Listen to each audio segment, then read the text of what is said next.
X minus one plus one by x equal to six. ঠিক আছে, বা x square minus x plus one equal to six x. বুঝতে পারলে কি হলো ব্যাপারটা? ঠিক আছে,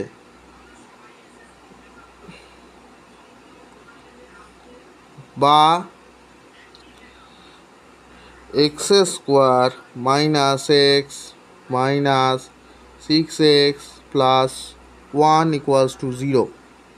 ঠিক আছে, এক্সটা এদিকে চলে এলো, প্লাসটা এদিকে চলে এলো। ঠিক আছে, এইবারে প্লাস মাইনাস করলে কি হয়, ভেতরে ভেতরে যোগ বিয়োগ করলে, ঠিক আছে, x square minus seven x কেন হচ্ছে গিয়ে মাইনাসে মাইনাসে প্লাস, প্লাস হলো বড় সংখ্যার আগে যে সাইনটা থাকে সেই সাইনটা বসবে। ঠিক আছে, সেই সাইনটা বসলো প্লাস ওয়ান। ঠিক আছে, ইকুয়ালস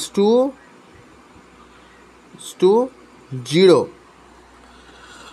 তাহলে এই অঙ্কটাকে আমরা লিখব কীরকমভাবে? অতএব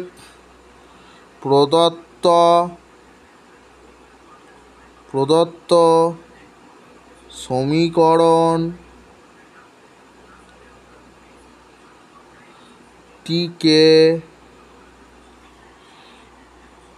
এ